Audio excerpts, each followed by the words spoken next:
on va pouvoir parler un petit peu de la bouse. Bon, alors, c'est pas mauvais, bien sûr. Moi, j'ai déjà fait de toute façon ma critique un peu en sortant du ciné, mais je trouve que c'est pas non plus mauvais ce F1. Alors, qu'est-ce qui se passe du coup? F1, c'est donc du coup le film qui est adapté de la F1. Enfin, est-ce qu'on peut dire que c'est une adaptation? Moi, je trouve qu'on peut dire que c'est une adaptation parce que il y a un côté où ça force énormément sur ce truc du la promotion de l'écurie, des écuries F1, de la Formula One de manière générale et de la Formule 1 de manière générale. Moi, il faut savoir, je m'y connais absolument pas en Formule 1. Je vois les trucs de F4 là de Squeezie, le GP Explorer. Et même moi, genre, je suis un petit peu ça parce que c'est avec des youtubeurs, mais bon, je suis pas trop à la F1. J'ai des amis qui s'y connaissent un peu plus, qui m'ont dit que déjà rien que le trailer, il a l'air vraiment bon, bizarre.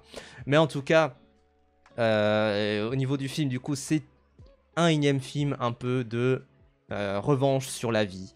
C'est-à-dire que Brad Pitt incarne Sonny Hales, qui est du coup un jeune qui est sport de bourge JPP. Dites pas ça, les gens. Moi, je trouve que, alors, évidemment, c'est pratiqué par des bourges, hein, comme le golf, comme énormément de sports. Moins le foot, parce qu'il y a ce côté nouveau riche dans le foot, évidemment, mais globalement, les gens qui regardent la F1, c'est aussi juste des fans de sensations fortes. C'est un sport qui peut être assez prolo, hein, d'ailleurs, dans les gens qui regardent. Et du coup, Sonny Hayes, qui du coup est un has-been, qui avait concouru en Formule 1 à un moment et qui en fait n'est plus du tout in finalement. Et du coup, il est appelé parce que l'écurie APX GP, c'est ça, a besoin d'un nouveau, est sur le bord de la faillite et a besoin d'un nouveau pilote. Et en fait, c'est son ancien teammate joué par Javier Bardem, qui joue Ruben, si je ne me trompe pas, qui vient et qui dit voilà, bah, tu vas faire équipe avec un rookie qui s'appelle Joshua Pierce. J'ai oublié qui l'incarne. Mais en tout cas, tu vas faire équipe avec cette personne-là. Et en fait, ils vont se friter un petit peu. Et en fait, finalement, se rabibocher, faire équipe, etc. Bon. On va être honnête, le scénario, on en a rien à foutre. Je pense que voilà, le genre de scénario pour un film sur la F1 comme ça, on en a rien à foutre. Ce qu'on veut voir, c'est des voitures qui font vroom vroom. Et là-dessus, je trouve que le contrat de les voitures qui font vroom vroom n'est malheureusement pas rempli. C'est-à-dire que moi, je m'attendais, enfin, je vous avoue, je rentre dans une salle pour un film qui s'appelle F1, qui par le réalisateur du coup de Top Gun 2, Joseph Kosinski. Je me dis, bon, je vais regarder ça parce que pour voir des grosses images qui vont vite et qui m'impressionnent et qui me scotchent dans mon siège et être totalement crucifié dans le cinéma. Et je me dis, bon, le scénario, je fais une concession, le scénario, je pense que je m'en branle. Est-ce que j'ai eu ça? Pas tellement. En fait, c'est ça qui m'a choqué, je trouve, avec F1, c'est que au niveau du scénario qui est vu et revu, bon, je m'y attendais. Je m'attendais à ce que ça soit pas un scénario de fou, je m'attendais à ce que ça soit un scénario un peu osef. Au niveau de l'implication de la F1, je m'attendais à ce que ça soit un peu plus comme Validé, c'est-à-dire la série de Franck Gastambide, où ça essaye vraiment d'implémenter les pilotes de F1 à l'intérieur ou un truc du genre. Finalement, c'est pas trop le cas. Je trouve qu'il y a un truc, un peu un entre-deux bizarre, où en fait, il y a des sortes d'images volées presque des concurrents de F1. Qui est assez gênant et où je trouve pas ça très important et où il n'y a pas d'interaction par exemple entre deux personnes, euh, entre du coup les personnages fictifs du film et les personnages réels qui existent. Il n'y a quasiment aucune interaction. Je trouve ça assez dérangeant quelque part.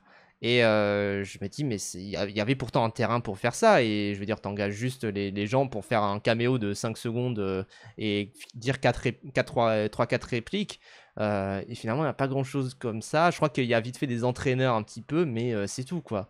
Et enfin, des entraîneurs ou des gens de l'équipe derrière, mais il n'y a pas des gens devant, quoi. Ce qui est un peu, si dans Validé, il y avait juste des producteurs et des gens genre BBP ou des trucs du genre qui étaient dans la série, ça serait moins intéressant que s'il y avait non seulement ces producteurs-là, mais en plus des rappeurs de premier plan. On se dit pourquoi pas. Mais en tout cas, il y a quand même ce truc où là-dessus, le contrat n'est pas rempli, mais ça je m'y attendais. Enfin, le truc par rapport au pilote de F1, je m'attendais pas trop, je m'attendais à ce que ce soit un peu mieux, mais pourquoi pas. En même temps, t'as déjà vu un sportif en carré bien jouer à la comédie, mais juste 3 répliques, tu vois. Il n'y a pas besoin non plus de savoir ultra jouer à la comédie. Et en plus, ça jouerait leur propre rôle, donc pourquoi pas. Juste tu fais 3 répliques vite fait, un échange comme ça, et voilà. Mais en plus, ça me paraît pas déconnant. Je veux dire, ils ont déjà l'écurie F1. Je veux dire, là, le trailer qu'on regarde actuellement, il est posté sur la chaîne de la Formule 1. Donc vraiment, c'est quand même qu'il y a un partenariat exclusif entre Warner Bros, Apple TV et enfin Apple Original Film et la Formule 1. Donc a priori, tu peux faire quelque chose avec ça. Et donc ça là-dessus, le contrat est pas tout à fait rempli et je suis assez, je suis pas déçu, je m'attendais, je me dis pourquoi pas. Mais par contre, là où je m'attendais à ce que le contrat soit rempli, c'est au niveau des images et au niveau du travail sur la mise en scène. C'est Joseph Kosinski, il était super bon pour Top Gun et pour donner ce sentiment-là. Moi, la séquence d'entraînement où t'as Tom Cruise qui met une leçon à ses rookies dans Top Gun 2, je trouve qu'elle est exceptionnelle. Mais je trouve qu'il y a quand même un truc qui est assez étrange, où là je n'ai rien ressenti. C'est-à-dire que je m'attendais quand même à ressentir quelques trucs, à me dire bon, à être scotché dans mon siège, à me dire waouh, ça va vraiment loin, comme dans Top Gun 2 avec cette fameuse séquence là dont j'ai parlé, mais comme plein d'autres séquences dans Top Gun 2 où on ressent presque la gravité, les jets qui nous tombent dans la gueule, où on ressent la chose. Je m'attendais à ça. Rien du tout, et ça m'a choqué. C'est-à-dire que moi, globalement, le film se passe sur 9. En plus, il y en a des courses, hein, c'est-à-dire qu'il y a 9 courses différentes, plus des courses d'entraînement au milieu, des trucs du genre. Je m'attends quand même à ce que ça aille un petit peu loin, à me dire, tiens, il y a plein de courses, il y a plein de choses. Et en fait, il n'y a rien. Et justement, je pensais que les 9 courses seraient un terrain d'expérimentation. Au final, c'est tout le temps un peu les mêmes images. C'est-à-dire qu'il y a des moments où il y a des images en POV où t'as genre juste Brad Pitt qui pilote comme ça et où tu vois son bras en gros plan comme ça. Et tu vois même parfois juste il y a des moments, les plans dans le film, c'est juste ça. C'est-à-dire que c'est juste la main de Brad Pitt qui va en gros plan parce que il a sa main dessus et tu vois sa main un petit peu vibrer comme ça. C'est tout. Sensation de vitesse, zéro. C'est vraiment ça. C'est-à-dire que je ne ressens pas tellement la vitesse dans ce Formule 1, alors dans ce F1. Donc peut-être que c'est une volonté, je ne sais pas. Mais en tout cas, même il y a une séquence qui est un petit peu marquante, c'est qu'il y a un moment où il y a un accident. Je vais pas dire qui est impliqué tout ça, vu que visiblement les spoils, on va en reparler après, mais voilà. Il y a un moment où il y a un accident. Et globalement, bon bah oui, là, ce moment-là où il y a un accident, il y a ce truc où il y a une coupure du son totale d'un coup. Ok, d'accord, mais j'ai déjà vu ça en fait dans plein de films. J'ai déjà vu ça dans Grand Prix de 1966 de j'ai oublié qui, avec Steve McQueen, il me semble. Donc voilà, j'ai déjà vu ça dans énormément de productions. Et derrière, il y a aussi un autre moment où ça essaie un petit peu de jouer avec le son, parce que moi je suis très attaché au jeu avec le son, et je pense que quand même tu fais un film sur la F1 c'est les moteurs qui vibrent, c'est les holas du public, c'est un truc dans les virages aussi, enfin c'est un truc avec des effets Doppler aussi, tout simplement, c'est des effets physiques qui rendent super bien à l'écran et à l'image, et surtout au son. Donc il y a vraiment ce truc où l'asphalte, comment ça joue avec. Il y a quand même quelque chose où... c'est de Frankenheimer, pardon. Bref. Mais en tout cas, il y a quand même ce truc où... moi, ce que j'ai ressenti là-dessus, c'est qu'au niveau du son, il y a juste ce moment-là où ça coupe le son, d'un coup. Pareil, il y a une musique qui est constamment présente de la part de Hans Zimmer. Ça, bon, cliché, j'ai envie de dire. Mais bon, c'est pas là où il brille Hans Zimmer, et je trouve que c'est pas génial. En plus, c'est toujours de la musique sur des gens qui parlent tout le temps. Ça, pareil, le film, il est long, globalement il dure 2h30, putain il est long, hein. C'est-à-dire qu'on se serait bien passé de beaucoup de phases. Et il y a un autre moment où ça joue un petit peu avec le son, c'est un moment, et en plus putain, c'est désastreux à quel point c'est préparé, c'est-à-dire qu'il y a ce truc où ça manque énormément de subtilité, énormément juste de petits moments où de show don't tell, j'ai envie de dire, c'est-à-dire que il y a le personnage de Brad Pitt qui dit pourquoi il court, pourquoi il fait ce genre de sport là très dangereux, etc.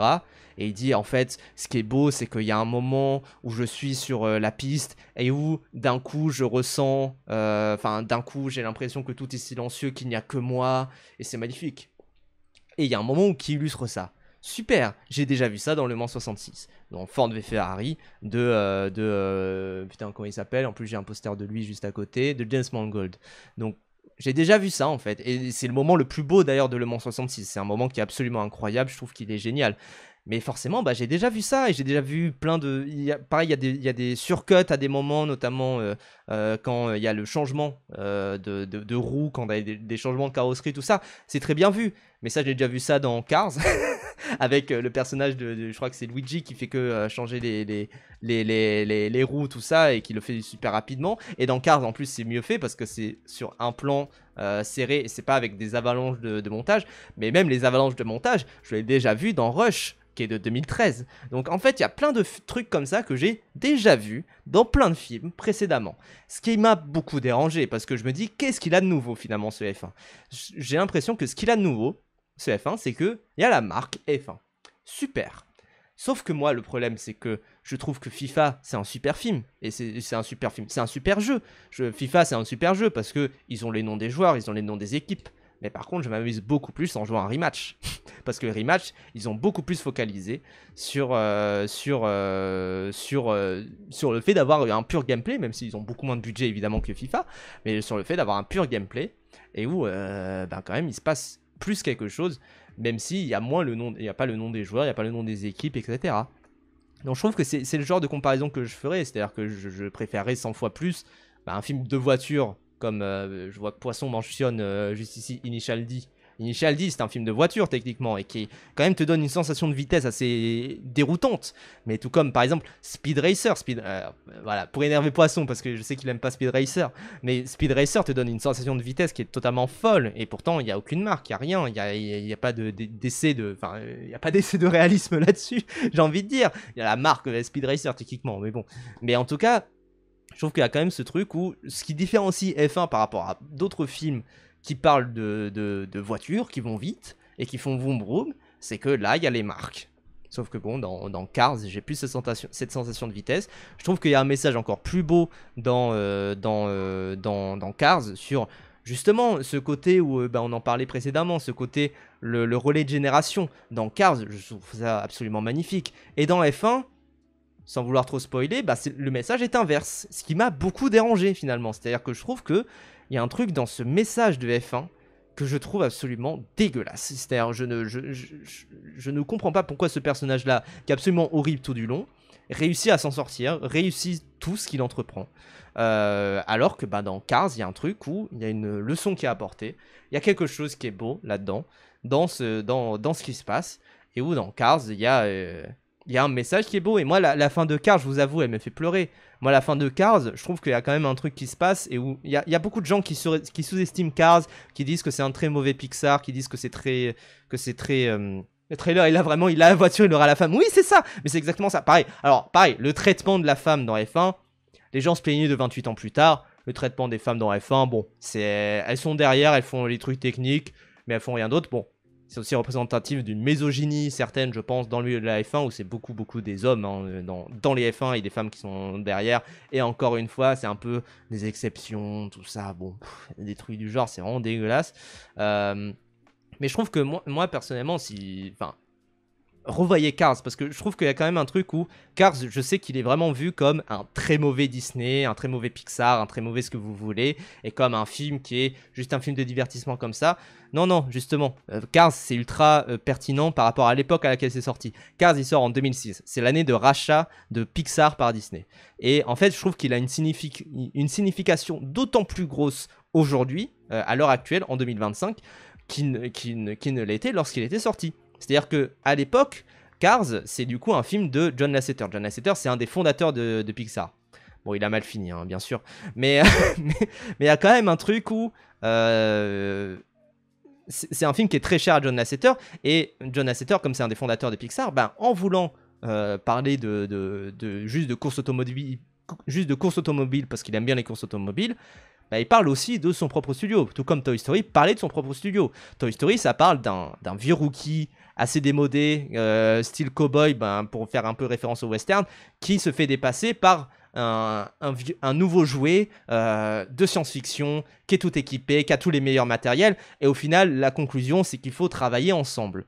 Parce que c'est plus beau de travailler ensemble, tout comme Disney a travaillé avec Pixar. Et c'est la même analogie qui est faite dans Cars, c'est-à-dire que le vieux rookie, le nouveau rookie qui va arriver, qui va dire voilà, moi je suis impétueux, je fais tout dans tous les sens, mais en même temps il y a des fois où je me brûle en fait, tout simplement, où je pars un peu en burn-out en faisant ça. Bah, parfois j'ai besoin de prendre du temps, j'ai besoin de regarder où sont les aînés, de regarder où sont les anciens, parce que je ne pourrais pas éternellement être ce rookie. Et il y aura bien un moment où je devrais passer ma torche, tout comme il le fait d'ailleurs dans Cars 3. Il y aura bien un moment où je devrais passer le relais finalement à des nouvelles générations. Et c'est d'ailleurs beau de voir que Cars 1 et Cars 2 sont réalisés par John Lasseter, mais Cars 3 n'est pas réalisé par lui. Parce que tout simplement il a passé le relais à des nouvelles générations chez Pixar. Et c'est ça qui est beau en fait quelque part. C'est-à-dire que, bon, même si il a été forcé de passer le relais, John Lasseter, parce qu'il a eu des accusations, évidemment, de VSS. Mais je trouve quand même que le message de Cars 1, quand on le voit par rapport à ce qui se passait à l'époque du rachat de Pixar par Disney, et à l'époque où Disney marchait très très mal au box-office parce qu'ils essayaient des trucs un peu trop expérimentaux, bah là-dessus, je trouve qu'il y a quand même un message qui est très fort de la part de Pixar dans cette quête de dire « Regardez les anciens, on ne serait pas là sans eux ». Et le message est totalement inverse dans F1. C'est-à-dire que c'est regardez les anciens, on serait pas là sans eux. Et quelque part, on ne devrait pas être là en fait. C'est un peu ça qui est dit dans F1. Ce qui, je trouve, est plutôt vraiment regrettable. Et ce qui, moi personnellement, ne m'intéresse pas. Donc voilà. C'est vraiment... c'est pas terrible. Et voilà. Voilà. Mais par contre, je voulais parler aussi d'autre chose parce que c'est pas tous les jours qu'on a un tweet qui stat énormément. Et il se trouve qu'à ce moment-là, bah, c'est mon tweet qui a le plus staté. C'est un tweet qui a ratio le tweet original, d'ailleurs, en termes de like. Je vais en parler. Donc du coup, je crois qu'on a tous un peu un problème avec le spoil. C'est-à-dire que j'ai fait un tweet pour dire qu'il y a une scène dans le film F1 où il y a Brad Pitt qui est dans un hôpital, que ça m'a fait penser à évidemment l'histoire avec Anne à l'époque. Alors moi je suis en soutien d'ailleurs à Anne, moi je sais que c'est une opinion impopulaire, mais je sais que je suis en soutien à Anne parce que je trouve qu'elle a vraiment pris cher à ce moment-là, elle a eu un spotlight médiatique absolument démentiel et que ça pourrait être n'importe qui en fait, Anne globalement, et ne dites pas le contraire vraiment, mais en tout cas voilà, et je sais qu'il y a plein de gens dans la salle qui ont pensé à cette histoire-là parce qu'il y avait beaucoup de gens dans la salle qui ont rigolé. Bon voilà, en tout cas je fais ce tweet là, j'ai eu des tonnes et des tonnes de commentaires de type va mourir, nique ta mère, supprime ton compte, parce que tu spoil. Et moi je me dis mais attendez, déjà j'ai envie qu'on recule un petit peu. Est-ce que c'est tant un spoil que ça de dire que dans un film qui se passe dans la F1, il y a un moment où il y a juste un personnage qui est à l'hôpital? Je ne dis pas pour quelle raison, je ne dis pas pourquoi il est là-bas, je dis juste qu'il y a un moment où il est à l'hôpital. Déjà juste ça. Et ensuite, mais je pourrais même raconter la fin du film F1, que ça ne me ferait même pas sourciller. C'est-à-dire que moi, je trouve qu'il y a un truc où on est trop matrixé par le spoil. Et j'ai été ce gars qui était très très chiant au niveau des spoilers, hein, bien sûr. J'ai été ce gars qui était absolument horrible, qui disait à tout le monde arrêtez de spoiler juste pour dire un petit détail. Mais je trouve quand même qu'il y a un truc où, quand spoiler des blockbusters, pour moi, ça ne peut pas arriver. Parce que le blockbuster, c'est une expérience de salle de cinéma. Donc il y a vraiment ce truc où il y a quelque chose de l'ordre du... comment dire? Il y a vraiment ce truc où... dans Life of Chuck, Pornhub est supprimé No Way, arrête de spoil. Mais en plus, ça m'a fait penser avec les événements récents et tout. Mais en tout cas, je trouve que il y a un truc où les blockbusters, ça ne se spoil pas, parce que le blockbuster, c'est une expérience de cinéma. Vous n'allez pas voir un blockbuster pour voir un scénario. Vous allez voir un blockbuster pour voir une expérience de cinéma, de mise en scène, qui va vous chambouler dans votre siège, qui va changer. Oui, c'est vrai, poisson. Pornhub est supprimé. Mais, mais en tout cas, qui va chambouler votre corps, qui va vous faire vibrer, en fait, tout simplement. Donc je ne vois pas pourquoi raconter ne serait-ce qu'un petit détail qui est vraiment insignifiant, qui est pas le détail, je raconte même pas la fin de F1, ça serait un spoil rédhibitoire qui ferait que ça lancerait des menaces de mort, parce que j'ai aussi des menaces de mort de la part de certaines personnes à cause de ça, parce que j'ai spoilé un moment de F1. Je trouve ça absolument démentiel, et je trouve qu'on a un vrai rapport sacro-saint au spoil, alors que... c'est pas censé être aussi divin, c'est pas censé être aussi christique quelque part. Je trouve qu'il y a des films qui sont à ne pas spoiler. Typiquement, Usual Suspect, Fight Club, Le Sixième Sens. Je trouve que c'est des films qui sont basés sur des plot twists où il y a un truc dans l'enchevêtrement de l'histoire qui est à suivre. Mais globalement, je trouve quand même que les films qui sont spoilables, entre guillemets, c'est quand même qu'il y a un truc où ça ne se base que sur son scénario et où, bah, quelque part, c'est souvent des films qui sont assez creux, même s'il y a des films qui peuvent être brillantissimes où il y a des spoils. Je pense notamment, par exemple, là, également à Ne coupez pas. Bien sûr, je vais pas spoiler Ne coupez pas parce que bah, y a un plot twist à un moment qui est très important et qu'il faut vivre ce plot twist pour vivre l'expérience. Ne coupez pas. Et moi, je l'ai vécu sans être spoilé. Je trouve que c'est un super film, donc voilà. Et je trouve quand même que y a un truc où il y a un... Mais je trouve quand même que ouais, y a un rapport vraiment au spoil qui est vraiment absolument pas sain et qui est totalement fou en fait. Où les gens deviennent fous dès qu'on micro-spoil un tout petit aspect d'un film. C'est totalement dément en fait. C'est vraiment juste soyez normaux. Voilà quoi. C'est vraiment juste soyez normaux et soyez. Enfin, ne sortez pas les fourches pour juste quelqu'un qui fait ça quoi. Franchement, je pense que le débat sur le spoiler ne finira jamais car il y a au moins deux écoles. Ceux qui n'en ont rien à carrer et ceux qui t'ont demandé de supprimer ton compte. Dans tous les cas, autant limiter les spoilers pour contenter un maximum de monde. Mais c'est pas un spoil, c'est juste une blague parce que je suis sorti. Vraiment, premier degré. Je suis sorti de la salle. En plus, j'ai tweeté ça à 3h41 du matin. Genre, vous voyez bien que c'est bon quoi. J'ai tweeté ça à 3h41 du matin. Juste parce que j'ai vu ce tweet là en sortant du cinéma. J'ai repensé au fait que à un moment il y avait Brad Pitt dans un hôpital et que moi-même j'ai pensé à la chose et que j'ai rigolé et que toute la salle a rigolé. Et voilà quoi. Alors qu'il suffit de voir des films qui n'ont rien à se faire spoiler. Mais oui, déjà ça. Mais après, il y a des films qui ont des choses à se faire spoiler, bien sûr. Et il y a des films où il y a des plot twists qui se passent au milieu, à un moment, tout ça. Enfin voilà. Tout comme des jeux vidéo par exemple, où il y a aussi ça, où il y a des expériences à vivre sans être spoilé, et où si t'es pas spoilé et que ça t'arrive d'un coup comme une surprise, typiquement des moments dans des jeux vidéo où t'es là en mode oh putain c'est moi qui joue, oh, c'est incroyable tu vois, ou alors des films où tu dis waouh ils vont faire ça, et en fait tu vois le truc se faire progressivement. Je pense même à des petits moments, je pense que le moment dans Furiosa de la course poursuite du camion, il est absolument dantesque, et si je voyais des petits trucs qui spoilaient, j'aurais été un peu dégoûté de pas voir le truc se faire devant moi. Et moi j'essaye, en plus j'ai ce message là, mais un peu pas pro spoil, mais en tout cas pas contre le fait de spoiler, mais en même temps quand je vais voir un film généralement je me renseigne pas. Faut savoir, hier j'étais allé voir Once Upon a Time in Gaza avec un ami et il m'a dit de quoi ça parle, j'ai dit je sais pas. Il est allé voir le synopsis. Et moi j'ai dit moi je regarde pas, j'aime pas regarder les synopsis des films avant de les voir, j'aime pas regarder les bandes annonces, moi je me guide au retour des gens et à ce que ça en dit, aux récompenses qu'il peut y avoir également, des trucs du genre. Mais en tout cas, je vois que, enfin, et en plus j'ai été cette personne insupportable, vraiment. Il y a une fois on m'a spoilé un film, j'ai vraiment insulté la mère de mon pote pour ça. Le problème que j'ai c'est évidemment que là, bah ça vient sur des trucs publics et où il y a des gens, voilà, va te faire enculer FDP va, des trucs du genre, spoil pas, ça la FDP spoil on dira rien, enfin voilà quoi. Puis dire qu'il y a un accident dans un film sur la F1 c'est pas ultra méga surprenant, mais bien sûr, bien sûr, bien sûr. Et il y a vraiment des gens, enfin voilà, on t'a rien demandé, bien vu le spoil d'un mec qui m'a bloqué ensuite, genre vraiment, le mec m'a bloqué après, genre voilà. Puis le spoiler c'est subjectif, des gens disent que le pitch derrière le DVD est un spoiler, d'autres pourront te dire que parler de la mise en scène ou de la photographie c'est du spoiler, bref on s'en sortira pas. Je pense qu'il n'y a pas de réponse absolue, mais bien sûr, bien sûr, bien sûr. Bien sûr. Mais voilà. Bon par contre les gens qui disent est-ce que c'est arrivé, oui c'est vraiment arrivé par contre, tous les gens ont vraiment rigolé. Bon après il y a des gens qui sont pas drôles évidemment, mais voilà quoi. Donc en tout cas, voilà, moi écoutez, je trouve ça, parce qu'à un moment je me suis dit, allez, je prends la balle, il y a des gens qui trouvent que j'ai spoilé, je le prends, pourquoi pas. Moi j'ai staté, je suis très content. mais en vrai, plus le temps passe, plus je trouve que c'est juste, c'est pas la chose à dire, quoi. Oui, tu as spoilé, tu as spoilé, et c'est bon, grandissez un petit peu, quoi. Grandissez. Grandissez, qui est également le message merveilleux de Amélie et la métaphysique des tubes. Adaptation du coup de Métaphysique des tubes de Amélie Nothomb, qui est un de ses bouquins les plus connus, qui est un bouquin autobiographique en partie.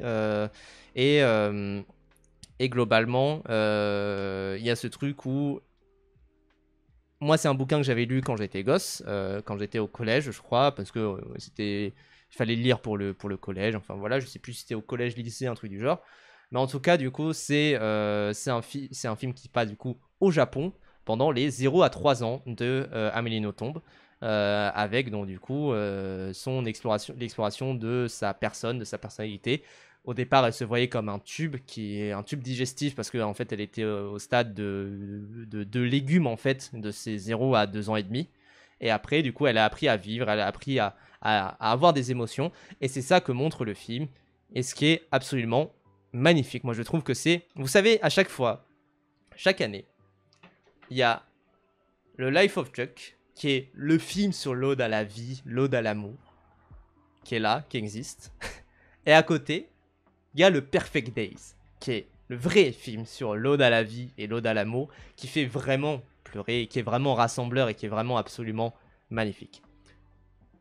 Ce film-là, c'est le Perfect Days de cette année. Alors, je dis ça, c'est pas au niveau peut-être de Perfect Days, voilà, peut-être que je max. Mais en tout cas, à chaque fois, il y a ces deux visions qui se confrontent, où il y a un film qui est vraiment vu comme un incroyable film, enfin voilà. Et à côté, il y a un film qui est... et qui, voilà, qui se défend, enfin, qui, voilà, qui est sympathique. Mais à côté, il y a vraiment un film incroyable. Je vais pas mettre les deux films non plus en affrontement, mais je trouve quand même que Amélie et la métaphysique des tubes, c'est un film qui est absolument incroyable. Je m'attendais peut-être à un truc très bandeur du Japon, globalement. Je me suis dit, putain, voilà, Orelsan, Cyprien, tout ça. Et globalement, il y a ce truc où... C'est quoi le Life of Cuck de l'année de Perfect Days? Past Lives. Mais, mais globalement, il y a quand même ce truc où... Moi, ce que j'ai vu avec ce Amélie et la métaphysique des tubes, c'est un film vraiment universel. Parce que... aussi Mister HS. Parce que il y a un truc où en fait ça dépasse simplement les frontières du Japon en fait, globalement. Il y a un truc où ça dépasse vraiment ce truc de... parce que ça va sur quelque chose d'universel, des petits moments de la vie et des petites choses, et où ça montre vraiment ces petites choses, c'est-à-dire juste aller à la plage, découvrir la nature, découvrir les animaux, découvrir la lecture, découvrir le fait d'être dans un corps finalement, parce que c'est une personne qui va vivre sa vie. Et globalement, il y a quand même ce truc où je trouve que c'est un film déjà, bon, vous voyez à la bande-annonce, hein, c'est magnifique. C'est magnifique visuellement. C'est-à-dire qu'il y a des plans dans ce film qui est vraiment... qui sont vraiment prodigieux, qui sont vraiment... Enfin, c'est des animations de Sakuga par moments qui sont absolument magnifiques. Les personnages, d'ailleurs, sont super bien écrits également, parce que voilà, forcément le personnage d'Amélie qui est assez central à ça, il est ultra mignon, parce que c'est un bébé, et qu'il est forcément ultra mignon dans comment le personnage bouge, dans comment le personnage interagit avec d'autres choses, dans ce côté un peu... comment dire, putain, omniscient en même temps, un peu ce côté-là. Il y a une petite voix off en fond, mais qui est pas si dérangeante que ça. Et quand même, il y a ce truc où comment le personnage voit les choses, comment le personnage voit la vie. C'est magnifique. Enfin, moi, je trouve que c'est vraiment un film à conseiller. C'est vraiment un film qui est tout public, qui est pas juste pour les enfants. C'est ça que je veux dire par tout public. C'est-à-dire que c'est pas juste un film où c'est un film à voir quand on est gosse et le parent va un peu se dire oui, bon, c'est mignon. Et puis voilà. Il y a quand même un truc où c'est vraiment un excellent film. Et que c'est un film qui peut vraiment toucher des adultes. Parce que justement, ça ramène à cette enfance-là. Et globalement, moi, je trouve que c'est vraiment un film à voir. Et que c'est un film à ne pas louper. Donc, super bon doublage d'ailleurs. Enfin, super bon travail de création de voix. Je sais pas du tout qui c'est qui l'a fait. D'ailleurs, je me suis pas renseigné sur qui a fait les voix du film. Mais je trouve que c'est un super bon travail. Super bon travail au niveau de la musique également. Enfin, je trouve que c'est... vraiment un chouette film, très très chouette film. Et je trouve que c'est un film à aller voir. En salle particulièrement, parce que je trouve qu'il y a quand même quelque chose de l'ordre du brillantissime par rapport à ce qui se passe à l'écran au niveau du son, et aux sensations qu'on peut avoir. C'est-à-dire qu'on va passer par beaucoup d'émotions. Donc voilà, je manque un peu de mots pour décrire ce film-là, mais vraiment c'est un film que je vous conseille. Et je pense de toute manière, voilà, je vais faire probablement un TikTok aussi samedi par rapport à la fête du cinéma pour conseiller les petits films qui sortent en ce moment au cinéma, parce que je trouve qu'on n'en conseille pas assez et que je trouve que voilà, enfin, je rappelle d'ailleurs au passage, c'est la fête du cinéma à partir du dimanche 29 juillet jusqu'au du dimanche 29 juin jusqu'au mercredi 2 juillet. Donc vous pourrez voir énormément de films qui passent à l'écran, qui passent sur vos écrans, et il y aura à boire et à manger, bien sûr. Mais voilà, vous pourrez voir des blockbusters, vous pourrez voir un tweet en plus tard, Dragon, Elio, des trucs du genre. Mais je vous invite quand même à aller découvrir des films. Et je pense que Amélie et la métaphysique des tubes, c'est le genre de film à aller voir pour 5 euros. Parce que c'est absolument magnifique. Et c'est quand même un film qui est assez court. Donc peut-être qu'il y a des gens qui aussi jugent des films et jugent qu'ils ont envie d'aller voir des films selon la durée du film. Ce que je comprends. Mais en tout cas, je trouve que vous pouvez aller voir Amélie et la métaphysique des tubes pour 5 euros. Ça les vaut très largement, vraiment, ça les vaut très largement. Et encore une fois, ce personnage d'Amélie est si mignon, c'est fou. Donc voilà. Ensuite, bon, bah il est temps de parler du film de l'année. Reflet dans un diamant mort, du coup, de Kate et Forzani, un duo de réalisateurs avec un réalisateur et une réalisatrice qui est du coup que je ne connaissais pas, qui avait fait déjà Laisser bronzer les cadavres, si je ne me trompe pas. Alors, comment je peux résumer ce film-là? C'est en fait un ex-agent secret qui se remémore sa vie passée. Voilà, c'est un peu compliqué à dire, donc il y a en même temps ce côté assez fiévreux de la chose, notamment parce que il y a des mémoires qui sont assez parcellaires, on passe d'une temporalité à l'autre, c'est assez compliqué, mais en même temps il y a quand même ce truc où c'est un délire. Je peux pas tellement le résumer autrement que juste c'est un délire assez fou en fait qui se passe à l'écran. En fait, il y a des idées de mise en scène tout le temps, vraiment tout le temps il y a quelque chose. Il y a des références à du Tarantino, il y a des références comme vous voyez, avec du Thelma et Louise également. L'affiche est totalement folle, hein, bien sûr, l'affiche est... Et je préfère la première affiche, je sais qu'il y avait une première affiche qui était absolument dingue. Voilà, l'affiche de sortie, qui est donc celle-ci, très belle, voilà, très belle, on peut se le dire. Celle-là, magnifique. c'est totalement fou. Mais en tout cas, voilà, il y a un côté, effectivement, bon, tu me dis, Cool, très giallo également, très film italien des années 60 aussi, enfin, très film, bah, forcément du James Bond, bien sûr, du OSS 117, enfin, plein de films du genre. Du Magnifique également, enfin ça fait penser beaucoup au film Le Magnifique avec Jean-Paul Belmondo par Weber, qui est voilà, qui est un film que moi personnellement j'ai adoré. Je trouve que Le Magnifique c'est un film génial et je trouve que c'est dans ce sillage là mais en plus boosté quelque part. Donc je trouve clairement, moi personnellement je trouve que c'est un de mes films de l'année. Je trouve que c'est absolument exceptionnel et je trouve que c'est un film que je vous invite à aller voir parce que je peux pas, en fait je trouve que c'est le genre de film qui est dur à critiquer aussi parce que il se passe tellement de choses, c'est ça le problème, c'est qu'il se passe énormément de choses et je trouve qu'il y a un truc où c'est dites-vous là, vous ne voyez même pas les images les plus folles, c'est-à-dire qu'il y a, bon, il y a évidemment il me semble mais c'est Weber qui a fait le scénario, oui, c'est pour ça que je dis Weber, parce que pour moi c'est un film de Weber, vu que ça se base beaucoup sur le scénario quand même magnifique. Mais dites-vous, vous voyez même pas les plans les plus fous dans la bande-annonce. Il y a des plans, alors évidemment, il y a des sortes de demi-bonnettes, des jeux avec le focus, des jeux avec la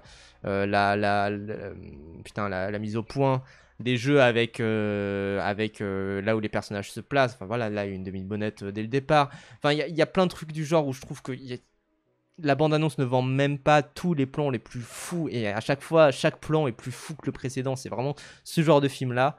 Le scénario est assez dur à comprendre, mais je vois à peu près où il veut en venir. Et il y a vraiment quelque chose, effectivement, de prodigieux sur l'obsession qu'on peut avoir, sur l'aspect, le côté métafiction également, le côté vivre dans le rêve d'autres personnes également, qui est absolument magnifique. Comment ça en parle, parce que il se passe beaucoup de choses dans ce film-là. Et en fait, il y a un côté très ludique aussi dans comment le spectateur va reconstruire l'histoire dans sa tête, qui est absolument magnifique et que moi, je trouve tout à fait prodigieux, parce que l'histoire, forcément, est racontée un peu dans le désordre, bizarrement. Et en même temps, il y a des aspects, comme j'ai dit, de métafiction très bizarres.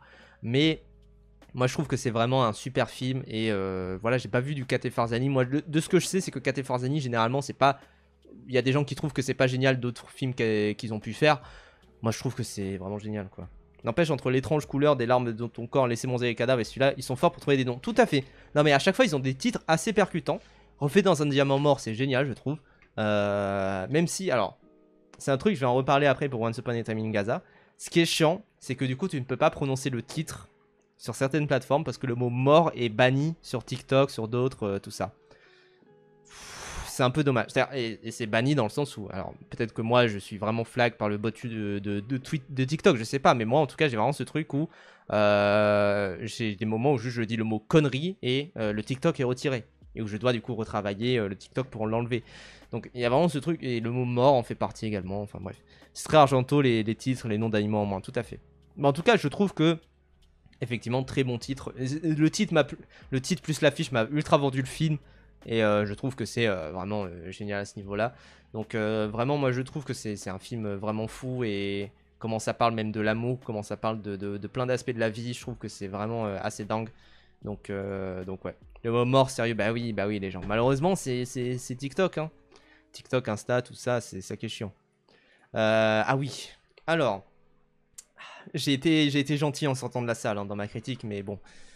Est-ce que c'est si bien que ça, Le Grand Déplacement, donc du coup le second film de Jean-Pascal Zadi, Jean-Pascal Zadi qu'on connaît notamment pour tout simplement Noir, mais aussi pour je crois qu'il avait fait des chroniques à la radio pendant un temps, des trucs du genre. Il avait une petite carrière de rappeur également, de ce que j'ai compris, enfin voilà. Je l'ai vu du coup en avant-première, en présence de l'équipe du film. Beaucoup de gens assez fétichistes, beaucoup de blancs assez fétichistes dans la salle, c'était un peu bizarre, mais, mais en tout cas, c'était une expérience certainement. Enfin voilà, Jean-Pascal Zadi qui est très rigolo dans l'impro, tout ça, pour en parler. Enfin voilà, c'était très très chouette. Et c'est son 5e film. Ah ouais? Ah, parce qu'il avait fait des. Parce que, attends, il avait fait tant de films que ça? Parce que moi, enfin, non, parce que Tout simplement Noir, c'était une première production. Vu que il avait fait. Il avait eu un César. Ah non? Ok, bon, bah je suis totalement fou. C'est son 5e film, tout à fait. Alors, je suis totalement con. Ah, mais parce qu'avant, il avait fait des longs métrages. Ok, oui, je vois. Je vois. Pardon, je me suis trompé. Mais c'est son 5e film. Plus, du coup, En Place également. Et c'était pas sur Canal, c'était sur Netflix, En Place. Qui était vraiment bien d'ailleurs. J'ai vu que la première saison, mais voilà. Et donc, du coup. Le Grand Déplacement, ça raconte l'histoire de la première mission africaine pour aller dans l'espace, pour aller plus précisément conquérir, d'aucuns diraient coloniser, une planète étrangère hors de notre système solaire. Et donc, bah, comment ça se passe, comment ils y vont, la cohésion d'équipe, etc. C'est ça qui va être exploré. Alors, c'est une comédie, bien sûr, c'est une comédie de science-fiction, quelque part. Ce qui est assez rare comme genre. Hein. Moi, je trouve qu'à part H2G2 et quelques autres films comme ça, Un ticket pour l'espace, des trucs du genre, c'est assez rare finalement des comédies de science-fiction. Donc, je suis assez content déjà de voir que ce film-là existe. Là où j'aurais des doutes, c'est les blagues. C'est-à-dire que, alors, en fait, c'est vraiment 1 sur 2. C'est-à-dire qu'il y a une blague sur 2 qui me fait hurler de rire. C'est-à-dire vraiment des trucs de l'ordre du... Enfin, c'est des blagues que je ne m'attendais absolument pas à voir au cinéma. C'est des blagues que de base, je pensais qu'on pouvait faire entre potes dans un contexte privé et qui finalement se retrouvent au cinéma. Je me dis, waouh, quand même.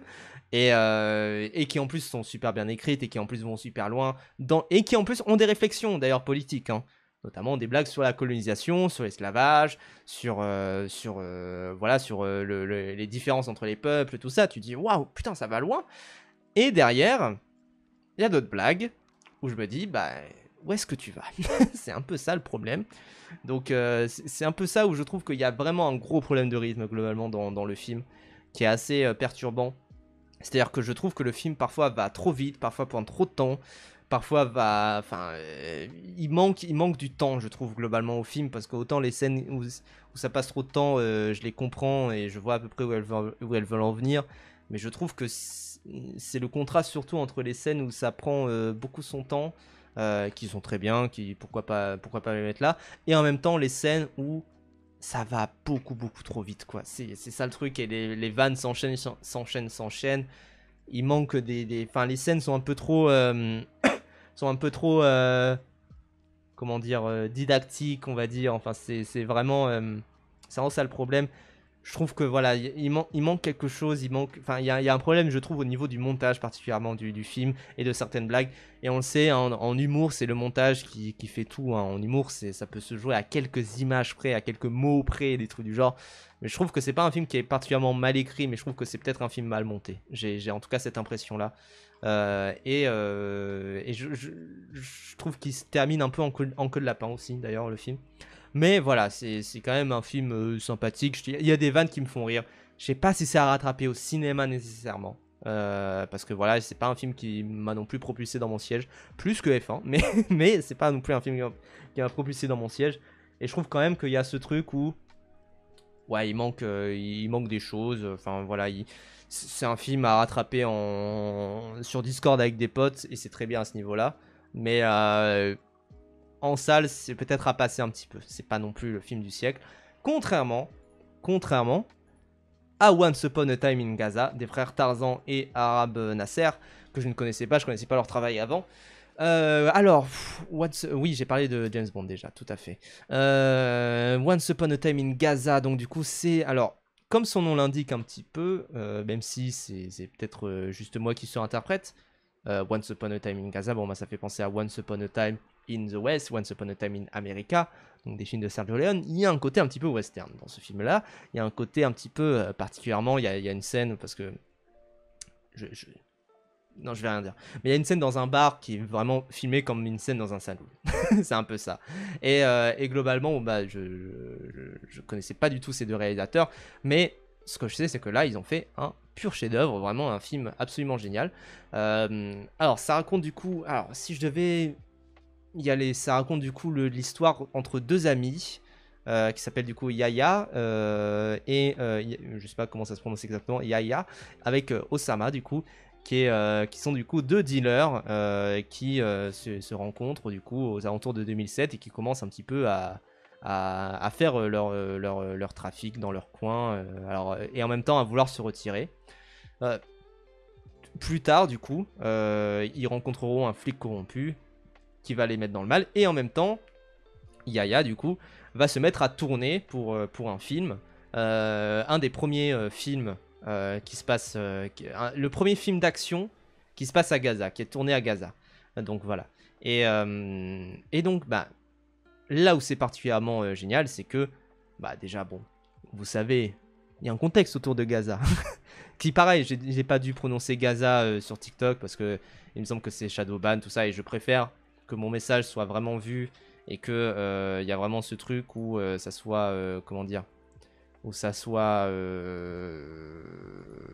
visible avec le plus de monde.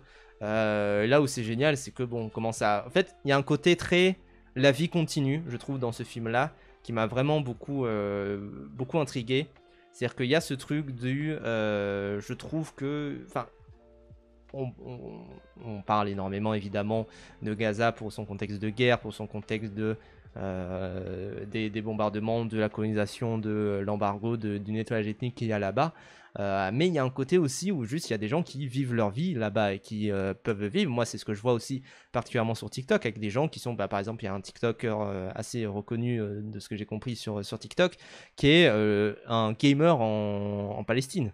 Et qui du coup comment ça marche, comment ça fonctionne d'être un gamer là-bas, comment ils y arrivent, comment ils peuvent faire en fait tout ça, les problèmes d'électricité, les problèmes de connexion internet, tout ça. Ils jouent à Valorant pour info, donc en plus il faut vraiment un débit tout le temps. Mais comment ça se passe? Et là il y a un côté aussi, la vie continue malgré tout ce qui se passe autour, que j'ai vraiment adoré, qui m'a vraiment touché aussi. Il y a des moments vraiment où j'étais devant le film et où j'ai quasiment pleuré, quoi. C'est-à-dire qu'il y a des choses qui se passent dedans qui sont absolument fous, et où je me dis mais c'est dingue en fait de montrer ça, et je trouve ça génial en fait de faire un film sur l'amitié entre deux personnes qui se passe à Gaza et qui broie en fait même ce concept là quelque part de guerre qu'il y a autour, et qui en fait est une sorte de phare et de mirage dans la nuit, donc ce qui est totalement fou. Deuxièmement, bon, je pense que vous voyez, hein, c'est magnifique, visuellement c'est vraiment très très beau, ça fait penser à du Kiarostami, ça fait penser à plein de films du genre, mais globalement Le film a été tourné en Jordanie et c'est absolument magnifique, bien sûr. D'autant plus que c'est assez proche. Il y a aussi un côté, moi ce que j'ai adoré, c'est ce côté assez rafistolé. C'est-à-dire qu'il y a quand même ce truc de l'ordre du... le film débute sur les déclarations très récentes de la part de Donald Trump sur le fait de transformer Gaza en la Riviera du Moyen-Orient, tout ça. Ce qui est des déclarations qui, je crois, datent de quelques mois à peine. Sachant que le film a été projeté à Cannes, donc en plus il a été projeté début mai, donc voilà. Et il y a quand même ce côté aussi, effectivement, très rafistolé. Ah oui, non, mais le Vincent McCain, il m'a fait pleurer un moment. C'est vraiment, il est exceptionnel. Mais il y a aussi ce truc du... putain, qu'est-ce que je voulais dire? Et il y a aussi ce truc rafistolé même dans la réalisation, c'est-à-dire qu'il y a plein de références cinématographiques. Je pense que vous le voyez aussi à certains plans dans le film. Il y a un côté assez... voilà, ce plan-là, ça fait très qui? Ça fait très Cimino, ça fait très Michael Mann aussi. Il y a un autre plan qui est plus tard, je crois, qui fait très Apocalypse Now. Je crois que vous l'avez peut-être vu, c'est le plan où il a la tête à l'envers. Voilà, ce plan-là, qui fait ultra Apocalypse Now, évidemment. Alors, il n'y a pas le fondu qui est mis à l'écran, mais qui fait très très Apocalypse Now tout de même. Et y a des plans qui font Tarantino, il y a des plans qui font Wong Kar-wai également, avec l'utilisation des lumières et des néons. Ce plan-là, par exemple, tout ce plan-là, et d'ailleurs, toute cette séquence-là, parce que vous savez, la séquence de Life of Chuck où ça danse, elle est sortie sur Internet, de ce que j'ai compris. Moi, je trouve quand même que la séquence où ça danse dans Once Upon a Time in Gaza, elle est magistrale, elle est absolument prodigieuse. C'est-à-dire que vraiment, il y a un truc qui se passe dans cette séquence-là. Ou pareil, ça rejoint ce message-là de... presque le chien aboie, la caravane passe. Presque de... Pendant ce temps à Gaza, pendant ce temps ici, qu'est-ce qui se passe? Qu'est-ce qu'il y a? Et finalement, la vie continue. Et ça appuie ce message-là et je trouve que c'est très très fort à ce niveau-là. Donc moi je trouve vraiment que c'est un film à voir, que c'est un film à aller voir en salle. Encore une fois, celui-là pour le coup de film, j'ai pas envie de le spoiler parce qu'il y a des choses scénaristiquement qui se passent et de comment ça aborde certains sujets qui sont très forts dans le métadiscours sur le cinéma, sur c'est quoi le cinéma, sur c'est quoi le fait de raconter nos propres histoires aussi, et d'avoir des productions intérieures et d'avoir des productions nationales quelque part. Donc ça là-dessus, moi je trouve que c'est un excellent cru. Et c'est un film que je vous conseille vraiment d'aller voir en salle de cinéma pour aller le soutenir pour le coup. Et en plus parce que c'est vraiment une grosse expérience de cinéma. Donc je trouve que c'est vraiment, j'insiste dessus, un super film. Moi là, les dernières semaines, j'ai vu pas mal des films où je considère que c'est des films de l'année. Amélie et la métaphysique des tubes, le reflet dans un diamant mort. Celui-là, je trouve vraiment que c'est ce genre de film qui me redonne foi en cinéma parce que il y a ce côté où moi j'en parle tout le temps, mais il y a vraiment ces 2-3 semaines entre entre la sortie de Cannes et autour du festival de Cannes qui globalement sont assez peu intéressants. Et là, je trouve que Once Upon a Time in Gaza, ça me redonne espoir vraiment dans le cinéma. Sur 13 jours, 13 nuits, donc du coup, qui est le nouveau film de Martin Bourboulon, que je viens de voir en salle, je l'ai vu ce matin, puisque comme beaucoup de films, un peu bizarrement, il sort en vendredi, je sais pas pourquoi. Là, la semaine prochaine, il y a également Jurassic World 4 qui sort un vendredi. Pourquoi, je ne sais pas, mais en tout cas, ça sera un vendredi. Et du coup, je crois que c'est pour profiter d'un effet du week-end, tout ça. Mais bon, écoutez, ça sort un vendredi, bon, pourquoi pas. Et donc, du coup, 13 jours, 13 nuits, ça raconte l'histoire de l'opération Apagnan. C'est pas une blague. Non, l'opération s'appelle, je crois, Apagan. Mais alors, moi, il faut savoir, je suis arrivé un peu en retard dans la salle, donc j'ai pas vu le début. Peut-être 2-3 premières minutes, un truc du genre. J'étais occupé à acheter des glaces. mais voilà. Et du coup... Le truc c'est que à la fin il y a un petit carton qui résume l'opération parce que c'est basé sur une histoire vraie et tout ça. Il y a un petit carton qui résume l'opération et il y a écrit l'opération Apagan et moi j'ai lu Apagnan et ça m'a fait rire audiblement dans la salle. En tout cas du coup c'est une opération du coup pour exfiltrer des civils français et également afghans de l'Afghanistan juste après le soulèvement des talibans. Donc ça se passe en 2021 de souvenirs et du coup c'est par Martin Bourboulon qui est du coup le réalisateur notamment des des derniers Trois Mousquetaires. Alors faut savoir que, donc du coup j'ai fait ma mini critique sur TikTok, faut savoir que j'étais plutôt partant. Je me suis dit tiens, au début je vois un truc, j'arrive un poil en cours de route, mais je vois quelque chose qui est très vif, où il se passe beaucoup de choses à l'écran, où la caméra virevolte un peu dans tous les sens. Je me dis ok, c'est intéressant. Il y a même un côté un peu jeu vidéo, il y a quelque chose du genre, il y a un truc très... comment la caméra se replace parfois derrière les personnes aussi, ça c'est intéressant. Il y a un truc comme ça où la caméra se place derrière, un truc très caméra à l'épaule comme dans des Resident Evil 4, des films des jeux du genre comme dans The Last of Us. Et il y a un côté forcément, vu qu'il y a des armes à feu dans tous les sens et qu'il y a des moments où les gens se mettent à couvert, ça fait penser un peu à du Call of, à du Uncharted, à plein de films du genre, à plein de jeux du genre. Et je me dis putain, déjà que je trouvais que dans Les Trois Mousquetaires 2, il y avait un côté parfois où la caméra était un peu trop jeu vidéo.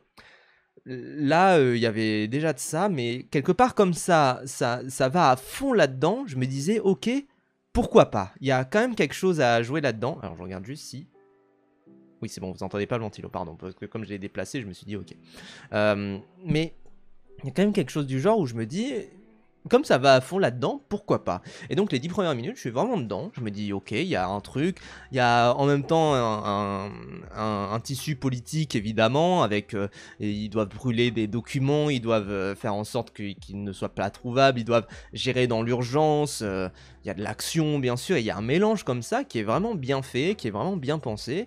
Je me dis, ok, les 10 premières minutes, je suis vraiment dedans. Je me dis, d'accord, c'est là que le film va. Je m'attendais pas trop, mais ok, pourquoi pas aller là-dedans.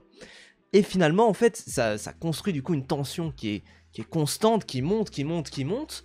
Et finalement, en fait, on retombe très facilement. C'est-à-dire que c'est ça que je reproche beaucoup au film, c'est que 13 jours, 13 nuits, c'est beaucoup de temps. Et pour pas beaucoup, pour un film qui dure 1h50 à peu près, je m'attendais à ce que ça dure 2h30, je sais pas pourquoi, je m'attendais à ce que ce soit ce genre de film-là. Et en fait, on n'a pas le temps nécessairement de rentrer dans la vie des personnages. Et là où le film essaye de prendre du temps, c'est pour créer de la tension artificielle qui est souvent assez malvenue, qui est souvent assez mal faite, qui est même parfois un peu éthiquement étrange dans ce que ça essaye de faire et dans comment ça essaye de jouer avec nos émotions. Ça pareil, alors j'ai pas regardé vraiment... politiquement s'il y avait des différences, parce que ça fait penser un peu au film de Cédric Géminet, ce genre de film là, avec une histoire vraie, mais peut-être qu'il y a des éléments qui sont refaits, mais là où ça me fait penser au film de Cédric Géminet, c'est que ça me fait penser à Bac Nord notamment, et là où ça me fait penser à Bac Nord, c'est dans les plans avec la foule, et où la foule semble vraiment, enfin on est dans World War Z quoi, alors que c'est censé être des êtres humains, lambda, normaux, innocents. On se dit pourquoi tu les filmes comme si c'était une horde comme ça dans la rue, et pourquoi il y a aussi cette perte d'empathie même par moment qui est très étrange mais qui n'est pas explorée, et ça pourrait être un élément d'exploration de la perte d'empathie de la part du personnel militaire français, ça pourrait être quelque chose, mais là c'est jamais vraiment exploré. Il y a des morts qui sont plus importantes que d'autres visiblement, il y a des personnes qui sont plus importantes lorsqu'elles meurent, alors que d'autres finalement c'est des innocents, c'est des civils afghans, de toute façon c'est des arabes, on s'en fout visiblement, c'est un peu comme ça que j'ai ressenti la chose, ce qui est assez dommage. Je croyais que c'était un film de série Jiménez, mais oui, ça y fait penser, même dans la patte, dans comment la caméra se déplace, ça y fait penser, mais moi série Jiménez, je trouve que c'est quand même un réal, techniquement il est plutôt bon. Là le problème c'est qu'il y a quand même ce souci de rythme, et ce souci où en fait il y a des moments où c'est trop long, il y a des moments où ça passe trop rapidement, et je trouve qu'on s'attache pas assez aux personnages, là où le début est vraiment super bien dosé, super bien fait, le problème c'est qu'il y a après 1h40 de film encore, la fin il y a un peu des petits trucs qui se passent qui sont intéressants, mais sinon tout le reste, ouais clairement il y a un souci de rythme, il y a un souci d'attachement au personnage, il y a des beaux plans, je veux dire ce plan là, il est très beau, ce plan là sur la différence entre les deux, sur la différence entre une vie française et plusieurs vies afghanes, il y a quand même quelque chose où je me dis il y a peut-être un message qui est caché là-dedans. Mais quand même, je sais pas pourquoi, j'ai pas le bon soupçon là-dessus de manière générale. Donc je sais pas pourquoi, j'ai un peu ce sentiment-là il y a quelque chose qui se passe qui est étrange là-dedans, et qui vraiment moi personnellement me perturbe et me dérange énormément.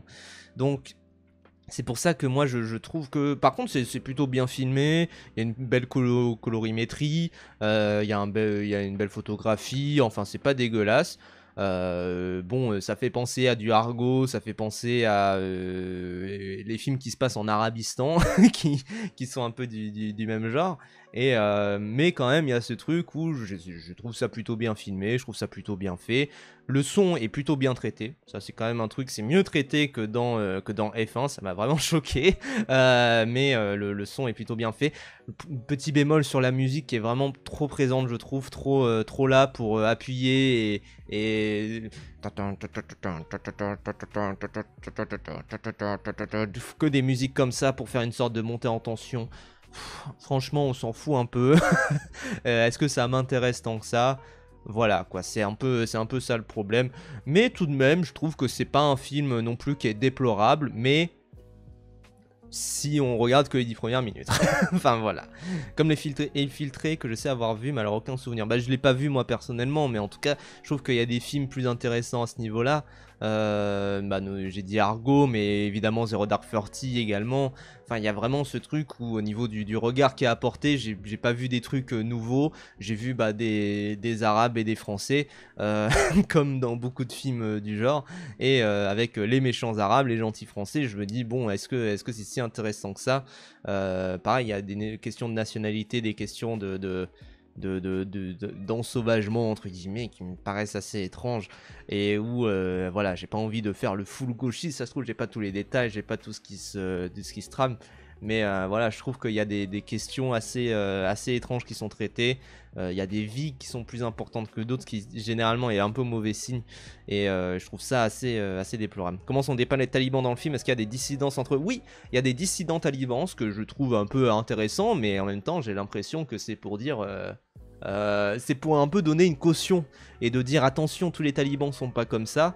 Enfin, c'est pas tous les talibans sont pas comme ça, c'est de dire tous les arabes ne sont pas des talibans, parce qu'il y en a un dans le lot, il a pas envie d'être taliban et en fait faut le protéger, donc voilà. Que des trucs comme ça, et je me dis mais bon bref, bizarre, mais et en même temps voilà, not all talibans. Et en même temps, bon ben, comment sont dépeints les Américains, par exemple, dans ce film-là? Bon ben, c'est des héros, ils sont géniaux, ils sont incroyables. Parfois, ils sont inhumains, mais ils sont obligés de l'être. C'est ça le truc, ils sont contraints d'être inhumains. Ils sont contraints de ne pas pouvoir accepter tout le monde dans l'aéroport pour s'enfuir. Ils sont contraints de ça. Et en même temps, il y a un peu un regard, il y a quand même un poil, peut-être un peu un regard attendrissant, mais ça pareil, c'est un peu une sorte de caution attendrissant sur l'Afghanistan, de dire c'est quand même mais quelque part c'est un peu ça le problème, c'est que ça dit ah c'est un beau pays, la nature est magnifique, mais c'est géré par des sauvageons, que des trucs comme ça, et le carton de fin est absolument dégueulasse. Donc voilà, politiquement je trouve que c'est vraiment pas terrible. Encore une fois, moi j'étais un peu dedans dans les 10 premières minutes, et ce sentiment là m'a un peu porté pendant le début du film, le premier tiers peut-être. Et après, bon, bah, j'ai rapidement décroché face à la mascarade, quoi. Il y a un côté un peu tour de magie qui m'a dérangé dans ce film-là, et où je trouve que c'est dommage, quoi, d'avoir ça. Et aussi, alors, ça, j'ai mentionné pareil dans TikTok, soit très mal écrit, soit très mal joué. Je sais pas ce qui se passe. En tout cas, tout porte autour du personnage de Rose Dizem, heureusement, parce que c'est un acteur qui est absolument formidable. Moi, je l'adore. Et je trouve qu'il est particulièrement bon là-dedans, et je trouve qu'il porte vraiment le film. Lina Koudry, bof, elle joue bien, mais c'est pas non plus son meilleur rôle. Elle jouait mieux dans Les Trois Mousquetaires pour le coup. Et par contre, tous les autres, bon bah c'est une catastrophe. Je sais pas ce qui s'est passé, mais tous les autres personnages, personne ne joue bien. L'autre commandant là qui a à certains moments du film, voilà lui, pas lui, pardon. Lui. Je ne sais pas ce qui s'est passé au casting, mais il joue comme une tanche. Enfin, je n'ai pas compris.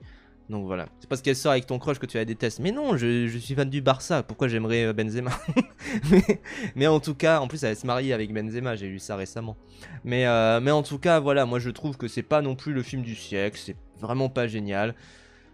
À éviter, très honnêtement, je trouve que voilà, c'est pas un mauvais moment, et je pense que s'il y en a qui veulent en profiter pendant la fête du cinéma pour aller le voir, c'est pas non plus le film que je déplorerais, Mais voilà, en fait,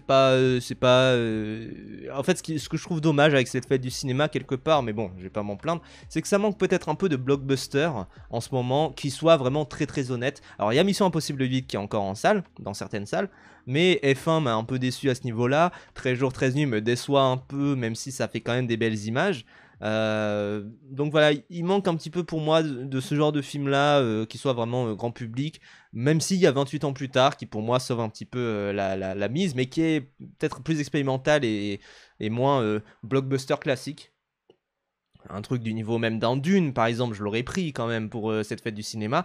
Mais là, ça me déçoit un petit peu de voir que même les blockbusters français qu'on essaye de faire depuis quelques années, avec les Trois Mousquetaires, mais même des films de Jiménez, enfin, que ce soit des adaptations d'Humain ou les films de Jiménez, je crois qu'il sort Chien 51 là en fin d'année. Quel titre de merde, hein, d'ailleurs, je sais pas ce qui s'est passé pour se dire qu'on va vendre un film qui s'appelle Chien 51, bref. Mais en tout cas, même les blockbusters modernes entre guillemets finalement déçoivent un petit peu en ce moment, donc c'est plutôt dommage. J'ai pas l'impression que ce soit une très bonne année pour les films français actuellement. Je sais pas pourquoi, il y a eu du très bon hein, bien sûr, mais voilà. Les bien 28 ans, je trouve qu'il est vraiment super bien. Il n'y a pas besoin d'avoir vu 28 jours ni 28 semaines pour aller le voir, mais je trouve qu'il est vraiment super bien. C'est un livre à la base, oui, mais je change le nom parce que Chien 51 ça va très bien pour une BD, mais ça va absolument pas pour, pour un film au cinéma. Je trouve qu'il y a vraiment un problème, quoi. Bref, je trouve qu'il y a un